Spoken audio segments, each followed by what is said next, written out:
ಎಲ್ಲರಿಗೂ ನನ್ನ ನಮಸ್ಕಾರ. ಈ ವಾರ ನಾನು ಸಕ್ಕರೆ ಕಾಯಿಲೆ ಬಗ್ಗೆ ಸಾಕಷ್ಟು ಮಾಹಿತಿ ಕೊಟ್ಟಿದ್ದೀನಿ. ಇನ್ಮೇಲೂ ಕೂಡ ನಾನು ಕೊಡೋಕ್ಕೆ ಇಷ್ಟಪಡ್ತಾ ಇದ್ದೀನಿ. ಇವತ್ತಿನ ಸಂಚಿಕೆಯಲ್ಲಿ ನಾನು ನಿಮಗೆ ಈ ಗರ್ಭಿಣಿ ಸ್ತ್ರೀಯರಿಗೆ ಏನಾದರೂ ಸಕ್ಕರೆ ಕಾಯಿಲೆ ಬಂದುಬಿಟ್ರೆ, ಗರ್ಭ ಧರಿಸೋದಕ್ಕೆ ಮುಂಚೆ ಅವ್ರಿಗೆ ಚೆನ್ನಾಗಿರ್ತಾರೆ, ಸಕ್ಕರೆ ಕಾಯಿಲೆ ಇರೋದಿಲ್ಲ. ಆದರೆ ಗರ್ಭಧಾರಣೆ ಆದ ನಂತರ ಆಕೆಗೇನಾದರೂ ಸಕ್ಕರೆ ಕಾಯಿಲೆ ಬಂದರೆ ಖಂಡಿತ ಮಗುಗೂ ಬರುತ್ತೆ ಅನ್ನೋದು ಪದ್ಧತಿ ಇದೆ. ಆದರೂ ಕೂಡ ಅಂಥ ಒಂದು ಸಂದರ್ಭ ಬಂದಂಥ ಸಮಯದಲ್ಲಿ ಈ ಸಂಚಿಕೆಯಲ್ಲಿ ನಾನು ತೋರಿಸುವಂಥ ಒಂದು ಮುದ್ರೆ ಮಂತ್ರವನ್ನು ದಿನನಿತ್ಯ ಧಾರಣೆ ಮಾಡಿ ಜಪ ಮಾಡಿದ್ದೇ ಆದರೆ ಗರ್ಭಿಣಿ ಸ್ತ್ರೀಯರು ಕೂಡ ಸಕ್ಕರೆ ಕಾಯಿಲೆಯಿಂದ ಮುಕ್ತರಾಗ್ಬೋದು. ಗರ್ಭದಲ್ಲಿರೋ ಮಗು ಕೂಡ ಸಕ್ಕರೆ ಕಾಯಿಲೆ ಬರದೇ ಹಾಗೆ ನೋಡ್ಕೊಳ್ಬೋದು. ಇವತ್ತಿನ ದಿವಸ ನಾವು ಯಾರನ್ನೇ ಕೇಳಿದ್ರು ಕೂಡ ನನಗೆ ಸಕ್ಕರೆ ಕಾಯಿಲೆ ಇದೆ, ಅವ್ರಿಗೆ ಸಕ್ಕರೆ ಕಾಯಿಲೆ ಇದೆ, ಇನ್ನೊಬ್ರಿಗೆ ಸಕ್ಕರೆ ಕಾಯಿಲೆ ಇದೆ ಅಂತ ಹೇಳ್ತಿರ್ತಾರೆ. ಚಿಕ್ಕ ವಯಸ್ಸಿಗೆ ಸಕ್ಕರೆ ಕಾಯಿಲೆ ಬರ್ತಾ ಇದೆ ಇವತ್ತಿನ ದಿವಸ. ಈ ಗರ್ಭಿಣಿ ಸ್ತ್ರೀಯರಿಗೆ ಸಕ್ಕರೆ ಕಾಯಿಲೆ ಏನಕ್ಕೆ ಬರುತ್ತೆ, ಯಾವ ಕಾರಣದಿಂದ ಬರುತ್ತೆ ಅಂತ ಇವತ್ತಿಗೂ ಕೂಡ ಯಾರಿಗೂ ಸರಿಯಾಗಿ ಗೊತ್ತಾಗ್ತಿಲ್ಲ. ಇದೊಂದು ಚಾಲೆಂಜ್ ಮೆಡಿಕಲ್ ಸೈನ್ಸಲ್ಲೇ. ಆದರೂ ಕೂಡ ಈ ಗರ್ಭಿಣಿ ಸ್ತ್ರೀಯ ಸಕ್ಕರೆ ಕಾಯಿಲೆ ಬಂದರೆ ಅದಕ್ಕೆ ಟ್ರೀಟ್ ಮಾಡೋ ಒಂದು ವಿಧಾನ ಕೂಡ ಕಂಡುಹಿಡಿದಿದ್ದಾರೆ. ರೂಟ್ ಕಾಸ್ ಏನು ಅಂತ ಯಾರಿಗೂ ಗೊತ್ತಿಲ್ಲ.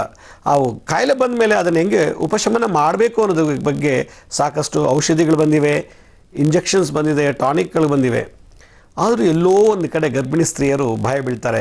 ನನಗೆ ಚೆನ್ನಾಗಿದ್ದ ಮುಂಚೆ ಮಗು ಗರ್ಭಧರಿದ ತಕ್ಷಣ ನನಗೆ ಡಯಾಬಿಟಿಸ್ ಬಂದುಬಿಟ್ಟಿದೆ ಅಂತ ಹೇಳಿ ತುಂಬ ಖಿನ್ನತೆ, ಮಾನಸಿಕ ಖಿನ್ನತೆಗೆ ಒಳಗಾಗ್ತಿದ್ದಾರೆ. ಈ ಗರ್ಭಿಣಿ ಸ್ತ್ರೀಯರಿಗೆ ಬರೋ ಸಕ್ಕರೆ ಕಾಯಿಲೆಗೆ ಜಸ್ಟಿಷನಲ್ ಡಯಾಬಿಟೀಸ್ ಅಂತ ಕರೀತಾರೆ. ಈ ಕಾಯಿಲೆ ಏನಕ್ಕೆ ಬರುತ್ತೆ ಅಂದರೆ, ಯಾರಾದರೂ ನಾವು ಮನೆಯಲ್ಲಿ ಹಿರಿಯೋರಿದ್ದರೆ ಪರವಾಗಿಲ್ಲ, ಹಿರಿಯೋರಿಲ್ಲ ಅಂದರೆ ಕೆಲವು ಹೆಂಗಸು ತಮ್ಮ ಇಷ್ಟ ಬಂದ ಟೈಮಲ್ಲಿ ಊಟ ಮಾಡ್ತಾರೆ, ತಮ್ಮ ಇಷ್ಟ ಬಂದ ಟೈಮಲ್ಲಿ ತಿಂಡಿ ತಿಂತಾರೆ, ಸರಿಯಾಗಿ ವಾಕ್ ಮಾಡಲ್ಲ, ಮೂರೊತ್ತು ಟಿ ವಿ ಮುಂದೆ ಕೂತ್ಕೊಂಡು ಟಿ ವಿ ನೋಡ್ತಿರ್ತಾರೆ, ಇಲ್ಲ ಟಿ ವಿ ಮುಂದೆ ಕೂತ್ಕೊಂಡು ಮೂರೊತ್ತು ಒಂದು ಗಂಟೆನೂ ಬಿಡ್ದೇ ಅದು ಇದು ತಿಂತಾ ಇರ್ತಾರೆ. ವಿಪರೀತ ತಿನ್ನೋದ್ರಿಂದ ವ್ಯಾಯಾಮ ಬಿಟ್ಟುಬಿಟ್ರೆ, ಕೂತಿದ ಕಡೆನೇ ಕೂತಿದ್ರೆ, ಮಲಗಿದ ಕಡೆನೇ ಮಲಗಿದರೆ ಅಂಥ ಗರ್ಭಿಣಿ ಸ್ತ್ರೀಯರಿಗೆ ಈ ಸಕ್ಕರೆ ಕಾಯಿಲೆ ಬಂದುಬಿಡುತ್ತೆ.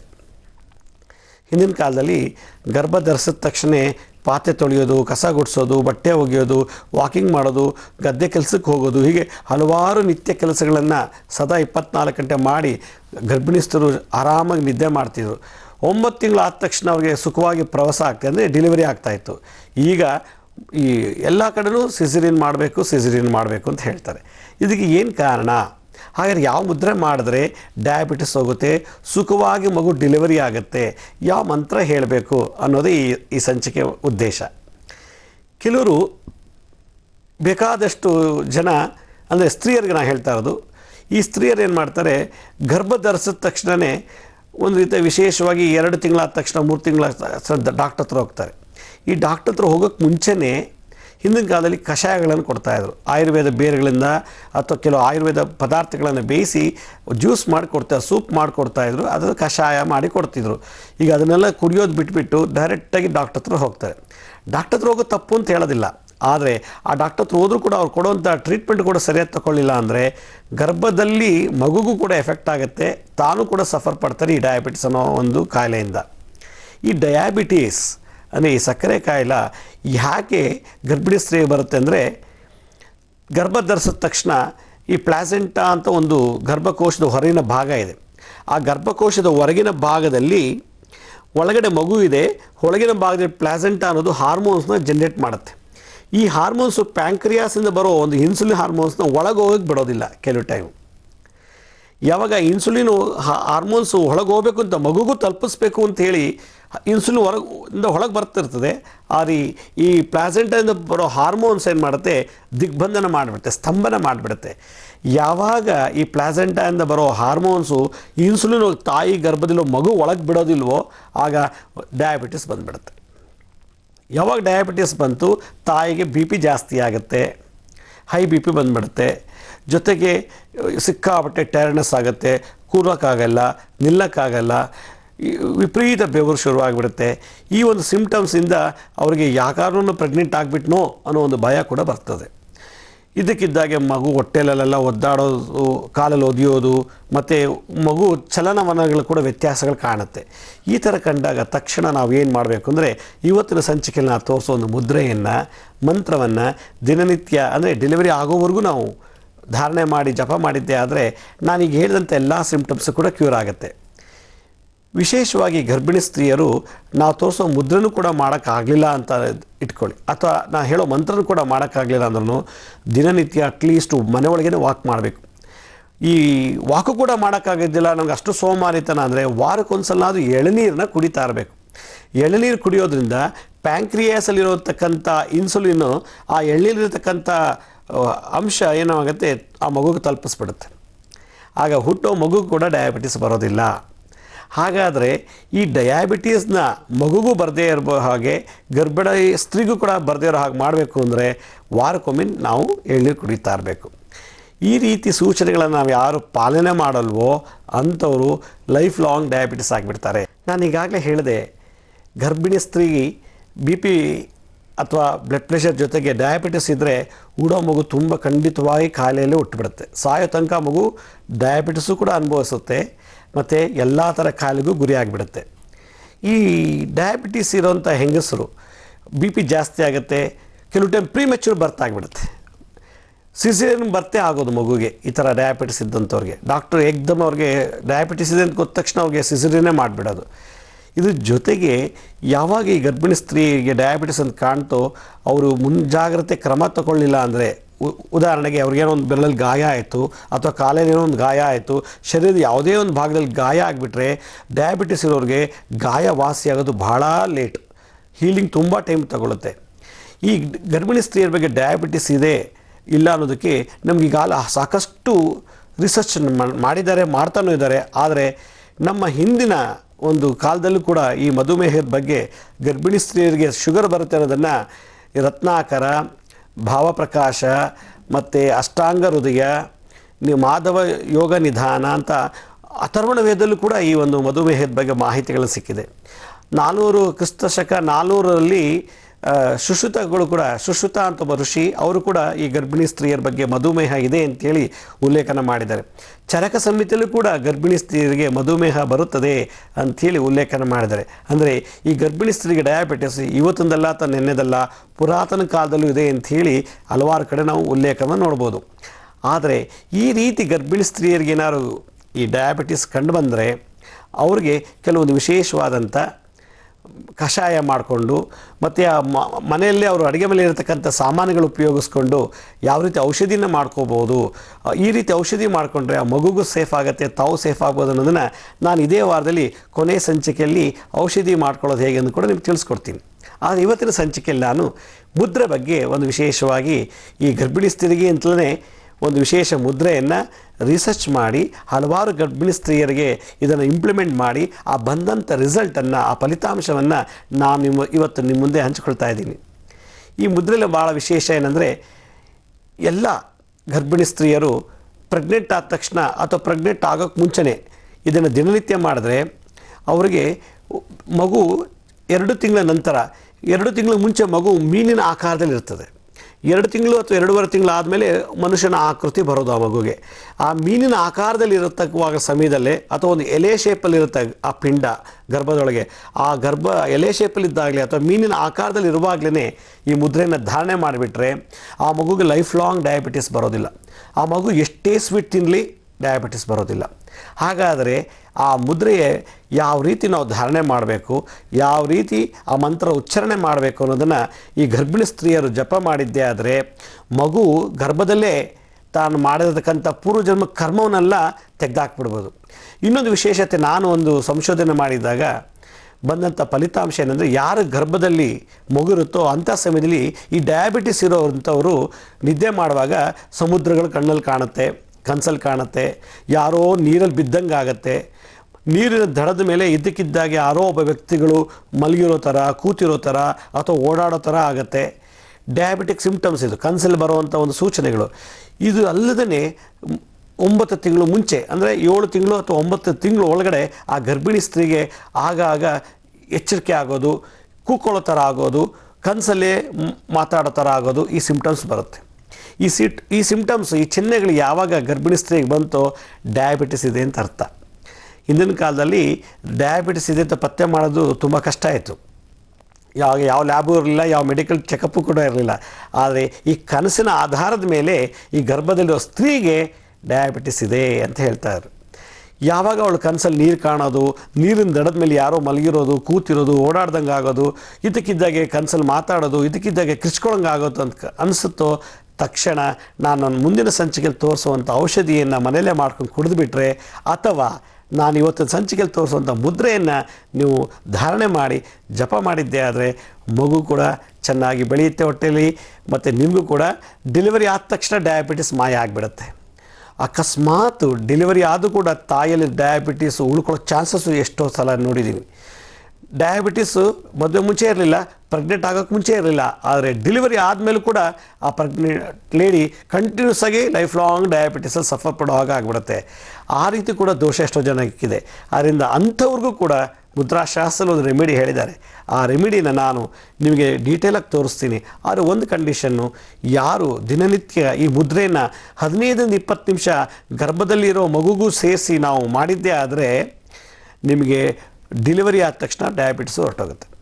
ಯಾರೋ ಒಂದು ಪ್ರಶ್ನೆ ಕೇಳ್ತಾಯಿರೋ, ಈ ಮುದ್ರೆಯಿಂದ ಮಗು ಕೂಡ ಏನಾದ್ರು ಎಫೆಕ್ಟ್ ಆಗುತ್ತೆ ಅಂತ. ಖಂಡಿತ ಈ ಮುದ್ರೆ ಧಾರಣೆ ಮಾಡಿದರೆ ಮಗು ಕೂಡ ಲೈಫ್ ಲಾಂಗ್ ಡಯಾಬಿಟಿಸ್ ಬರಲ್ಲ ಅಂತ ನಾನು ಈಗಾಗಲೇ ಹೇಳಿದ್ದೀನಿ. ಇನ್ನೂ ಒತ್ತು ಕೊಟ್ಟು ಗ್ಯಾರಂಟಿ ಕೊಟ್ಟು ಹೇಳ್ತೀನಿ. ಈ ಮುದ್ರೆ ಮಾಡೋದಲ್ಲಿ ಏನು ವಿಶೇಷತೆ ಅಂದರೆ, ಯಾರು ಈ ಮುದ್ರೆ ಧಾರಣೆ ಮಾಡ್ತಾರೋ ಯಾವಾಗಲೂ ಈಶಾನ್ಯ ದಿಕ್ಕಿನಲ್ಲೇ ಮಲಗಬೇಕು. ಅವರು ಈಶಾನ್ಯ ದಿಕ್ಕಿನಲ್ಲಿ ಯಾಕೆ ಮಲಗಬೇಕು ಅಂದರೆ, ಈ ಕಾಸ್ಮಿಕ್ ಎನರ್ಜಿ ಜಾಸ್ತಿ ಬರುತ್ತೆ ಈಶಾನ್ಯ ದಿಕ್ಕಿನಲ್ಲಿ.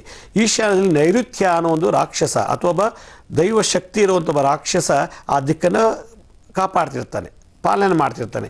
ಯಾವಾಗ ಈ ಮುದ್ರೆ ನಾವು ಧಾರಣೆ ಮಾಡಿ ಆ ರೂಮಲ್ಲೋ ಅಥವಾ ಮಂಚದ ಮೇಲೋ ಅಥವಾ ನಾವು ಮಲ್ಕೊಂಡಾಗಲೋ ಮುದ್ರೆ ಧಾರಣೆ ಮಾಡಿದಾಗ ಆ ಕಾಸ್ಮಿಕ್ ಎನರ್ಜಿ ನಮ್ಮ ಗರಿವಿಲ್ದಂಗೆ ಪ್ಲಾಸೆಂಟಾ ಅನ್ನೋದು, ಅದು ಗರ್ಭಕೋಶದ ಹೊರಗಿನ ಭಾಗದಲ್ಲಿ, ಗರ್ಭಕೋಶ ಒಂದು ವಾಸ್ತು, ಆ ವಾಸ್ತು ಮೇಲೆ ಈ ಎನರ್ಜಿ ಕಾಸ್ಮಿಕ್ ಎನರ್ಜಿ ಬಿದ್ದಾಗ ಆ ಮಗುಗೂ ಕೂಡ ಆ ಇನ್ಸುಲಿನ್ ಒಳಗೋಗಿ ಸಪ್ಲೈ ಆಗಿಬಿಡುತ್ತೆ.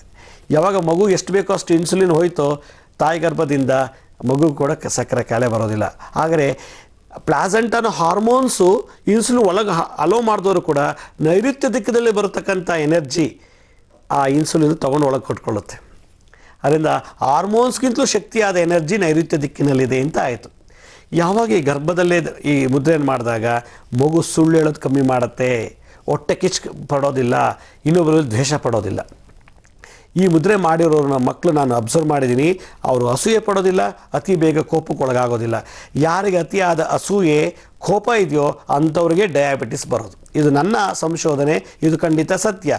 ಅದಕ್ಕೆ ನಾವು ಯಾವಾಗಲೂ ಯಾರ ಮೇಲೂ ಕೋಪ ಮಾಡ್ಕೊಳ್ಳಿಲ್ಲ ಅಂದರೆ, ಯಾರ ಮೇಲೂ ನಾವು ಅಸೂಯೆ ಪಡಲಿಲ್ಲ ಅಂದರೆ, ಪ್ಯಾಂಕ್ರಿಯಸ್ ಏನು ಮಾಡುತ್ತೆ, ಕಂಟಿನ್ಯೂಸ್ ಆಗಿ ಇನ್ಸುಲಿನ್ ಪ್ರೊಡ್ಯೂಸ್ ಮಾಡುತ್ತೆ. ರಕ್ತದಲ್ಲಿರೋ ಗ್ಲುಕೋಸ್ ಕಮ್ಮಿ ಆದ್ರೂ ಇನ್ಸುಲಿನ್ ಮಾತ್ರ ಕಮ್ಮಿ ಆಗೋದಿಲ್ಲ. ಗ್ಲುಕೋಸು ಕಮ್ಮಿ ಆಯಿತು ಅಂದರೆ ನಮಗೆ ಆಹಾರದಲ್ಲಿ ಹೆಚ್ಚೆಚ್ಚಿಗೆ ಸ್ವೀಟ್ ತೊಗೋಬೇಕು. ಯಾವಾಗ ರಕ್ತದಲ್ಲಿ ಗ್ಲುಕೋಸ್ ಅನ್ನೋದು ಇದೆಯೋ, ಅದು ಸಕ್ಕರೆ ಅಂಶನ ಇನ್ಸುಲಿನ್ ಮಾಡುತ್ತೆ, ಒಂದೊಂದಾಗಿ ತೊಗೊಂಡೋಗಿ ಆಯಾ ಸೆಲ್ಗಳಿಗೆ, ಟಿಶ್ಯೂಗಳಿಗೆ, ಮನೆಗಳಿಗೆ ತಲುಪಿಸ್ತಾ ಇರ್ತದೆ. ಒಂದು ರೀತಿ ಏಜೆಂಟ್ ಇದ್ದಾಗೆ ಇನ್ಸುಲಿನ್ ಬರೀ ಕೆಲಸ ಇಷ್ಟೇ, ರಕ್ತದಲ್ಲಿರೋ ಗ್ಲುಕೋಸನ್ನು ತೊಗೊಂಡೋಗಿ ಎಲ್ಲ ಶರೀರದ ಎಲ್ಲ ಸೆಲ್ಗಳಿಗೂ, ಟಿಶ್ಯೂಗಳಿಗೂ ತಲುಪಿಸೋದು ಇಷ್ಟೇ. ಇದು ಬಿಟ್ಟು ಬೇರೆ ಏನೂ ಗೊತ್ತಿಲ್ಲ. ಹಾಗಾದರೆ ಇನ್ಸುಲಿನ್ ಎಲ್ಲಿಂದ ಬರ್ತಿದೆ? ಬೀಟಾ ಸೆಲ್ಸಿಂದ ಬರ್ತಿದೆ. ಬೀಟಾ ಸೆಲ್ಸ್ ಎಲ್ಲಿದೆ? ಪ್ಯಾಂಕ್ರಿಯಾಸಲ್ಲಿದೆ. ಆ ಪ್ಯಾಂಕ್ರಿಯಾಸ್ಗೆ ಅಧಿಪತಿ ಯಾರು? ಶನಿ ಗ್ರಹ. ಆದ್ದರಿಂದ ನಾವು ಬಸ್ಸಿ ಹೆಂಗಸರಿಗೂ ಕೂಡ ನಾನು ಯಾವಾಗಲೂ ಹೇಳ್ತಾ ಇರ್ತೀನಿ, ನಿಮಗೆ ಸಮಯ ಸಿಕ್ಕಿದಾಗ ಅಥವಾ ನಿಮಗೆ ಲೀಜರ್ ಇದ್ದಾಗ ಹೋಗಿ ಶಮಿ ವೃಕ್ಷಕ್ಕೆ ಪ್ರದಕ್ಷಿಣೆ ಮಾಡಿ ಅಂತ. ನಾನು ಈಗಾಗಲೇ ಹೇಳ್ತಾ ಇದ್ದೆ, ಈ ಜೆಸ್ಟಿಷನಲ್ ಡಯಾಬಿಟೀಸ್ ಅಂದರೆ ಗರ್ಭದಲ್ಲೇ ಮಗುಗೆ ಅಥವಾ ಗರ್ಭಿಣಿ ಸ್ತ್ರೀಗೆ ಡಯಾಬಿಟಿಸ್ ಬಂದಾಗ ಯಾವ ರೀತಿ ಮುದ್ರೆ ಮಾಡಬೇಕು, ಮಂತ್ರ ಹೇಳಬೇಕು ಅನ್ನೋದನ್ನು ನಾನು ಈಗ ನಿಮಗೆ ತೋರಿಸ್ಕೊಡ್ತೀನಿ. ನೋಡಿ, ನಮ್ಮ ಪತಾಕ ಹಸ್ತ ಅಂದರೆ ಈ ಅಭಯ ಹಸ್ತ, ಈ ರೀತಿ ನನ್ನ ಕಳೆದ ಸಂಚಿಕೆಯಲ್ಲಿ ಹೇಳಿದ್ದೆ ಡಯಾಬಿಟೀಸು ಟೈಪ್ 1ಗೆ ಹೇಗೆ ಮಾಡಬೇಕು ಅಂತೇಳಿ, ಟೈಪ್ 2ಗೆ ಹೇಗೆ ಮಾಡಬೇಕು ಅಂತ ಇದನ್ನು ತೋರಿಸಿದ್ದೆ. ಈಗ ಟೈಪ್ 1ಗೆ ಏನು ನಾವು ಮಾಡ್ತೀವೋ ಡಯಾಬಿಟಿಸ್ಗೆ, ಅದೇ ಮುದ್ರೆಯನ್ನು 2 ಕೈಲೂ ನಾವು ತೊಗೊಳ್ಬೇಕು. ಇದು ಗರ್ಭಿಣಿ ಸ್ತ್ರೀಯರಿಗೆ ಮಾತ್ರ ಮಾಡಬೇಕು, ಬೇರೆ ಯಾರೂ ಮಾಡೋಗಿಲ್ಲ. ಟೈಪ್ 1, ಟೈಪ್ 2 ಯಾರು ಬೇಕಾದ್ರೂ ಮಾಡ್ಬೋದು. ಟೈಪ್ 1 ಡಯಾಬಿಟಿಕ್ ಮತ್ತು ಟೈಪ್ 2 ಅಂದರೆ ಮೊದಲನೇ ವಿಧದ ಸಕ್ಕರೆ ಕಾಯಿಲೆ, ಎರಡನೇ ವಿಧದ ಸಕ್ಕರೆ ಕಾಯಿಲೆ ಇರೋರು ಆಯಾ ಮುದ್ರೆಗಳ ಮಾಡ್ಬೋದು. ಆದರೆ ಇದು ಮದುವೆ ಆಗಿಲ್ಲದ್ರೆ ಹುಡುಗಿರು ಕೂಡ ಮಾಡೋ ಹಾಗಿಲ್ಲ, ಮದುವೆ ಆಗಿರೋ ಹೆಂಗಸು ಕೂಡ ಮಾಡೋಂಗಿಲ್ಲ. ಮದುವೆ ಆಗಿ ಗರ್ಭ ಧರಿಸಿದ್ರೆ ಮಾತ್ರ ಈ ಮುದ್ರೆಯನ್ನು ಮಾಡಬೇಕು. ಅದು 9 ತಿಂಗಳುಗಳ ಕಾಲ ಮಾತ್ರ. ಮಗು 9 ತಿಂಗಳು ಹೊಟ್ಟೆಲಿರುತ್ತೆ, ಅಲ್ಲಿವರೆಗೆ ಇದು ಮಾಡ್ತಾ ಇರಬೇಕು. ಅದಾದಮೇಲೆ ಈ ಮುದ್ರೆನ ಮಾಡಬಾರ್ದು. ಹೇಗೆಂದರೆ ನೋಡಿ, ನಮ್ಮ ಹೆಬ್ಬೆಟ್ಟಿನ ಮೇಲೆ ಇದು ಶುಕ್ರಗ್ರಹ. ಶುಕ್ರಗ್ರಹದಲ್ಲಿ ಈ ಅಗ್ನಿ ತತ್ವ ಇದೆ. ಇದು ಶುಕ್ರಗ್ರಹ, ಅದಕ್ಕೆ ಶುಕ್ರಪರ್ವ ಅಂತಾರೆ. ನಾನು ಈ ಬಲಗೆಲ್ಲೇ ತೋರಿಸ್ತೀನಿ, ನಿಮಗೆಲ್ರಿಗೂ ಗೊತ್ತಾಗುತ್ತೆ. ಇದು ಶುಕ್ರಪರ್ವ, ಶುಕ್ರ ಪರವಾದ ಶುಕ್ರ ಗ್ರಹ, ಇದು ಅಗ್ನಿತತ್ವ, ಇದು ವಾಯುತತ್ವ. ಇಲ್ಲಿ ಗುರುಗ್ರಹ ಇದ್ದಾರೆ, ಇದು ವಾಯುತತ್ವ ಗುರು. ಇದು ಶನಿ ಗ್ರಹ, ಶನಿ ವಾಸ ಮಾಡುವಂಥ ಸ್ಥಳ. ಇದರಲ್ಲಿ ನಮ್ಮ ಚಿಂತನೆ, ಅಧೈರ್ಯ, ಉತ್ಸಾಹ ಕಮ್ಮಿ ಆದಾಗ ದುಃಖ ಆಗೋದು, ನಿರಾಸೆ, ದುರಹಂಕಾರ, ಅಹಂಕಾರ ಇವೆಲ್ಲವನ್ನು ಕಂಟ್ರೋಲ್ ಮಾಡುತ್ತೆ ಈ ಶನಿಗ್ರಹ. ಇದು ಈ ಪಕ್ಕದಲ್ಲಿರುವಂಥದ್ದು ಸೂರ್ಯಗ್ರಹ, ಇದು ಸೂರ್ಯ. ಇದರಲ್ಲಿ ಮಾಂಸ, ಮೂಳೆ, ರಕ್ತ ಮತ್ತು ಕೂದಲು, ಹುಗುರು ಇದನ್ನೆಲ್ಲ ನರನಾಡಿಗಳನ್ನೆಲ್ಲ ಈ ಬೆರಳು ಕಂಟ್ರೋಲ್ ಮಾಡುತ್ತೆ. ಇವೆರಡನ್ನು ನಾವು ಒಂದಕ್ಕೊಂದು ಟಚ್ ಮಾಡಬೇಕು. ಅಂದರೆ ಶುಕ್ರ ಗ್ರಹದ ಮೇಲೆ, ಅಗ್ನಿಯ ಮೇಲೆ ಶನಿ ಮತ್ತು ಸೂರ್ಯನನ್ನು ಇಡಬೇಕು. ಆವಾಗ ಏನಾಗುತ್ತೆ, ಇದು ಅಪಾನ ಮುದ್ರಾ ಅಂತಾರೆ. ಈ ಮುದ್ರೆಯನ್ನು ನಾವು ಎಡಗೈನಲ್ಲಿ ಅದೇ ಮುದ್ರೆ ಮಾಡಿ ಜಸ್ಟ್ ಲಾಕ್ ಮಾಡೋದು ಈ ರೀತಿ. ಇದು ಜಸ್ಟೇಷನಲ್ ಡಯಾಬಿಟಿಕ್ಸ್ ರೆಮಿಡಿ ಮುದ್ರಾ ಅಂತ. ಜಸ್ಟೇಷನಲ್ ಅಂದರೆ ಗರ್ಭದಲ್ಲಿ ಜನಿಸುವ, ಗರ್ಭದಲ್ಲಿ ಬರತಕ್ಕಂಥ ಡಯಾಬಿಟಿಸನ್ನು ನಿವಾರಣೆ ಮಾಡುತ್ತೆ. 2 ಮುದ್ರೆ ತಗೊಳ್ಳಿ. ಟೈಪ್ 1 ಡಯಾಬಿಟಿಕ್ಸ್ ಏನು ಹೇಳಿದ್ನೋ ಅದೇ ಮುದ್ರೆನ ಜಸ್ಟ್ ಇದು ಒಳಗಡೆ ಲಾಕ್ ಮಾಡೋದು. ಈಗ ಲಾಕ್ ಮಾಡೋದು ನೋಡಿ, ಹೀಗಿದೆಯಲ್ಲ, ಇದರೊಳಗಡೆ ಪ್ರವೇಶ ಮಾಡಿಸೋದು. ಹೀಗೆ ಈ ರೀತಿ ಮಾಡಿದಾಗ ಈ ಉಳಿದ ಎಲ್ಲ ಬೆರಳುಗಳು, ಅಂದರೆ ತೋಡು ಬೆರಳು, ಕಿರು ಬೆರಳು ಸ್ಟ್ರೈಟಾಗಿ ಇಟ್ಕೊಳ್ಬೇಕು. ಹೀಗೆ ಇನ್ನೊಂದು ಸಲ ತೋರಿಸ್ತೀನಿ. 2 ಅಪಾನ ಮುದ್ರಾ ಅಥವಾ ಸಿಂಹಮುಖ ಮುದ್ರೆಯನ್ನು ತಗೊಂಡು ಎಡಗೈನ ಬಲಗೈಲಿರೋ ಒಂದು ಆ ಹೋಲಲ್ಲಿ, ತೂತಲ್ಲಿ ಹಿಂಗೆ ಜೋಡಿಸ್ಬೇಕಷ್ಟೆ. ಇದನ್ನು ಒಂದು 15 ನಿಮಿಷ ಮಾಡಬೇಕು ಈ ರೀತಿ. ಅದೇ ಥರ ಎಡಗೈ ಮುದ್ರೆಗೆ ಬಲಗೈಲಿಂದ ಇರತಕ್ಕಂಥ ಅಪಾನ ಮುದ್ರೆಯನ್ನು ಒಳಗೆ ಲಾಕ್ ಮಾಡಬೇಕು. ಲಾಕ್ ಮಾಡಿ ಯಾವ ಬೆರಳು ಟಚ್ ಆಗಬಾರ್ದು. ಹೀಗೆ ಈ ರೀತಿ ಒಂದು 15 ನಿಮಿಷ ಮಾಡೋದ್ರಿಂದ ಯಾವುದೇ ರೀತಿ ಡಯಾಬಿಟಿಸ್ ಗರ್ಭದಲ್ಲಿ ಇರುವ ಮಗುಗೂ ಬರೋಲ್ಲ, ಗರ್ಭಿಣಿ ಸ್ತ್ರೀಗೆ ಡಯಾಬಿಟಿಸೇ ಬರೋದಿಲ್ಲ. ಈ ಹೆಬ್ಬೆಟ್ಟು ಅಗ್ನಿತತ್ವ, ಈ ಮೂಳೆ, ಮಾಂಸ, ಪ್ಯಾಂಕ್ರಿಯಾಸ್ ಕೂಡ ಇದಲ್ಲೇ ಇದೆ. ಈ ಪ್ಯಾಂಕ್ರಿಯಾಸ್ ಕೂಡ ಇದಲ್ಲೇ ಕಂಟ್ರೋಲ್ ಮಾಡೋದು. ಪ್ಯಾಂಕ್ರಿಯಾಸ್ ಇಲ್ಲಿಂದಲೇ ಇನ್ಸುಲಿನ್ ಪ್ರೊಡ್ಯೂಸ್ ಮಾಡೋದು. ಈ ಪ್ಯಾಂಕ್ರಿಯಾಸ್ನ ಈ ಅಗ್ನಿತತ್ವದ ಮೇಲೆ ಇಟ್ಟಾಗ, ಶುಕ್ರ ಗ್ರಹದ ಮೇಲೆ ಇಟ್ಟಾಗ, ಶುಕ್ರ ಸಕ್ಕರೆ ಕಾರಕ, ಸಕ್ಕರೆ ಸ್ವೀಟು ಶುಕ್ರ. ಇದ್ರ ಜೊತೆಗೆ ಈ ಆಕಾಶತತ್ವ ಯಾವುದೇ ರೀತಿ ಮಾನಸಿಕ ಖಿನ್ನತೆ, ಭಯ, ಭೀತಿ, ದುರಹಂಕಾರ, ಅಹಂಕಾರ ನಾನೀಗಾಗಲೇ ಸಾಕಷ್ಟು ಹೇಳಿದ್ದೀನಿ. ಅದನ್ನೆಲ್ಲ ಬೆಂಕಿಗೆ ಹಾಕಿಬಿಟ್ರೆ ಎಲ್ಲ ಸುಟ್ಟು ಭಸ್ಮ ಆಗಿಬಿಡುತ್ತೆ. ಹಾಗೆ ಸೂರ್ಯಗ್ರಹನ ಕೂಡ ತಂದಿಟ್ಟಾಗ ಸಮತೋಲನವಾಗಿ 3 ಗ್ರಹಗಳು ನಮ್ಮಲ್ಲಿರೋ ಬಾಡಿಲಿರೋ ಇನ್ಸುಲಿನ್ನ ಪ್ರೊಡ್ಯೂಸ್ ಮಾಡುತ್ತೆ. ಇನ್ಸುಲಿನ್ ಇವಾಗ ಪ್ರೊಡ್ಯೂಸ್ ಮಾಡ್ತು ನಮಗೆ ಸಾಕಷ್ಟು ರಕ್ತದ ಗ್ಲುಕೋಸನ್ನು ಆಯಾ ಮನೆಗಳಿಗೆ, ಅಂದರೆ ಆಯಾ ಟಿಶ್ಯೂಗಳಿಗೆ, ಸೆಲ್ಸ್ಗೆ ಸಪ್ಲೈ ಮಾಡುತ್ತೆ. ಆದರೆ ಗರ್ಭಿಣಿ ಸ್ತ್ರೀಯರು ಇದು ಗರ್ಭದಲ್ಲಿರೋ ಮಗುವು ಕೂಡ ಇದು ಟ್ರಾನ್ಸ್ಫರ್ ಆಗುತ್ತೆ. ಇದಕ್ಕೆ ಗರ್ಭಕೋಶ ಅಂತಾರೆ. ಅದಕ್ಕೆ ಪಿಂಡಾಂಡ ಇರೋ ಒಂದು ಸ್ಥಳ ಅಂತ ಶಾಸ್ತ್ರದಲ್ಲಿ. ಇದನ್ನು ಒಳಗಡೆ ಹಿಂಗೆ ಇಟ್ಟಾಗ ತಾಯಿ ಗರ್ಭದಲ್ಲಿರೋ ಮಗುಗೂ ಇನ್ಸುಲಿನ್ ಪ್ರೊಡ್ಯೂಸ್ ಆಗುತ್ತೆ. ತಾನಿಗೂ ಪ್ರೊಡ್ಯೂಸ್ ಮಾಡಿಕೊಂಡು ಸಾಕಷ್ಟು ತನಗೂ ಮಗುಗೂ ಬೇಕಾದಷ್ಟು ಇನ್ಸುಲಿನ್ ಇದು ಪ್ರೊಡ್ಯೂಸ್ ಮಾಡಿಕೊಳ್ಳುತ್ತೆ ಈ ಮುದ್ರೆ. ಈ ಮುದ್ರೆಗೆ ಓಂ ಹೈಂ ಹ್ರೀಂ ಸರ್ವಶಕ್ರ ರೋಗಾನ್ ನಿವೃತ್ತಿಂ ಕುರು ಕುರು ಹುಂ ಫಟ್ ಸ್ವಾಹ. ಓಂ ಹೈಂ ಹ್ರೀಂ ಸರ್ವಶಕ್ರ ರೋಗಾನ್ ನಿವೃತ್ತಿಂ ಕುರು ಕುರು ಹುಂ ಫಟ್ ಸ್ವಾಹ. ಓಂ ಹೈಂ ಹ್ರೀಂ ಸರ್ವಶರ್ಕರ ರೋಗ ನಿವೃತ್ತಿಂ ಕುರು ಕುರು ಹುಂ ಫಟ್ ಸ್ವಾಹ. ಓಂ ಹೈಂ ಹ್ರೀಂ ಸರ್ವಶಕ್ರ ರೋಗ ನಿವೃತ್ತಿಂ ಕುರು ಕುರು ಹುಂ ಫಟ್ ಸ್ವಾಹ ಅಂಥೇಳಿ ದಿನ ಅಟ್ಲೀಸ್ಟ್ 48 ಸಲನಾದರೂ ಹೇಳಬೇಕು. ಯಾವ ಗರ್ಭಿಣಿ ಸ್ತ್ರೀಗೆ ಎಷ್ಟು ವಯಸ್ಸಿದೆಯೋ, ಒಂದು ಗರ್ಭಿಣಿ ಸ್ತ್ರೀಗೆ 30 ವರ್ಷ ಆದರೆ 30 ನಿಮಿಷ ಹೇಳಬೇಕು. ಅಥವಾ ಒಂದು ಗರ್ಭಿಣಿ ಸ್ತ್ರೀ 25 ವರ್ಷ ಆಗಿದ್ದರೆ 25 ನಿಮಿಷ ಈ ಮಂತ್ರ ಹೇಳಬೇಕು. 25 ನಿಮಿಷ 25 ಸಲ ಹೇಳಿದ್ರೆ ಭಾಳ ಪವರ್ಫುಲ್. ಈಗ ಹೇಳೋದ್ರಿಂದ ಮ್ಯಾಕ್ರೋ ಅಂದರೆ ಮಗುನಲ್ಲಿ ವೆಯ್ಟ್ ಜಾಸ್ತಿ ಇದ್ದರೆ, ವೆಯ್ಟ್ ತೂಕ ಇದ್ದರೆ ಅದನ್ನು ಕಮ್ಮಿ ಮಾಡುತ್ತೆ. ಮಗುಗೆ ಜಾಂಡಿಸ್ ಕೂಡ ಬರೋದಿಲ್ಲ, ವೆಯ್ಟ್ ಲಾಸ್ ಕೂಡ ಆಗೋದಿಲ್ಲ. ಜೊತೆಗೆ ಸುಸೂತ್ರವಾಗಿ ಸುಲಭವಾಗಿ ಡೆಲಿವರಿ ಆಗುತ್ತೆ. ಮತ್ತು ಲೋ BP ಬರುತ್ತೆ, ಹೈ BP ಕಮ್ಮಿ ಮಾಡುತ್ತೆ. ಈ ರೀತಿ ದಿನನಿತ್ಯ ಯಾರು ಗರ್ಭಿಣಿ ಸ್ತ್ರೀಯರು 15ರಿಂದ 20 ನಿಮಿಷ ಮಿನಿಮಮ್ಮು, ಆದರೆ ಅವ್ರ ಏಜ್ ಮೇಲೆ ಕೂಡ ಹೇಳ್ತಾ ಇದ್ದೀನಿ. ಗರ್ಭಿಣಿ ಸಹ ಅವರ ಏಜ್ಗೆ ಸಂಬಂಧಪಟ್ಟು ನಿಮಿಷಗಳು ಮಾತ್ರ ಮಾಡಬೇಕು. ಇದನ್ನು ಯಾವಾಗ ಮಾಡ್ತಾರೋ ಅವ್ರಿಗೆ ಆವಾಗ ಸ್ವಲ್ಪ ಯೂರಿನ್ ಪಾಸ್ ಆಗೋ ಥರ ಬರುತ್ತೆ. ಆಗ ನೀವು ಮಾಡ್ತಾ ಇದ್ದೀರಾ ಮುದ್ರೆ ಕರೆಕ್ಟಾಗಿದೆ ಅಂತ. ನೀವು ಮಾಡ್ತಾ ಇರೋ ಮುದ್ರೆ ಸರಿ ಇಲ್ಲ ಅಂದರೆ ನಿಮಗೆ ಯಾವಾಗಲೂ ಒಂದು ಸಲ ಯೂರಿನ್ ಪಾಸ್ ಆಗುತ್ತೆ. ನೀವು ಮುದ್ರೆ ಮಾಡಿದ ತಕ್ಷಣ ಒಂದು 5 ನಿಮಿಷ ಆದ ತಕ್ಷಣ ಟಾಯ್ಲೆಟ್ಗೆ ಹೋಗಿ ಯೂರಿನ್ ಪಾಸ್ ಮಾಡಬೇಕು ಅನ್ನೋ ಮನಸ್ಸು ಬರುತ್ತೆ. ಅಲ್ಲಿಗೆ ಅರ್ಥ ಆ ಒಂದು ನೆಗೆಟಿವ್ ಎನರ್ಜಿ ಡಿಸ್ಚಾರ್ಜ್ ಆಗ್ತಿದೆ ಅಂತೇಳಿ. ಈ ಮುದ್ರೆ ಭಾಳ ಇನ್ನೊಂದು ಸಲ ನೋಡ್ಕೊಳ್ಳಿ.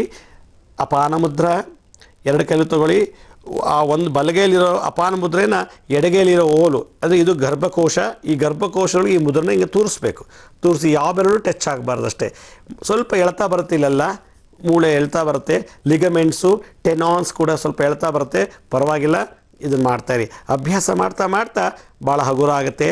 ಯಾವಾಗ ಬಾಡಿ ಹಗುರ ಆಯಿತು ಸುಖವಾಗಿ ಡೆಲಿವರಿ ಆಗುತ್ತೆ. ಅದೇ ಥರ ನಮ್ಮ ಬಲಗೈನ ಮಾಡಿ ಎಡಗೈನ ಮುದ್ರೆನ ಒಳಗೆ ತೋರಿಸ್ಬೇಕು, ನಿಧಾನಕ್ಕೆ ಮಾಡಬೇಕು. ಇದನ್ನು ಯಾವಾಗ ಸಮಯದಲ್ಲಿ ಮಾಡಬೇಕು ಅಂದರೆ ಬೆಳಗಿನ ಜಾವ ಮಾಡಿ, ಇಲ್ಲ ಯಾವಾಗ ನಿಮ್ಗೆ ಅನುಕೂಲ ಆಗುತ್ತೋ, ದಿನನಿತ್ಯ ನಿಮ್ಗೆ ಯಾವಾಗ ಲೀಜರ್ ಅನಿಸುತ್ತೋ ಅದನ್ನು ನೈಋತ್ಯದಕ್ಕಲ್ಲಿ ಕೂತ್ಕೊಂಡು ನೀವು ಮಾಡಿದ್ದೇ ಆದರೆ ಈ ಮುದ್ರೆಯಿಂದ ಜೆಸ್ಟಿಷನಲ್ ಡಯಾಬಿಟೀಸ್, ಗರ್ಭದ ಸ್ತ್ರೀಗೆ ಬಂದಂಥ ಸಕ್ಕರೆ ಕಾಲು ನಿವಾರಣೆ ಆಗುತ್ತೆ. ಜಾಂಡೀಸ್ ಬರೋದಿಲ್ಲ ಮಕ್ಕಳಿಗೆ, ಲೋ ಬಿ ಪಿ ಇರುತ್ತೆ, ಇದ್ರ ಜೊತೆಗೆ ಸುಖವಾಗಿ ಡೆಲಿವರಿ ಆಗುತ್ತೆ.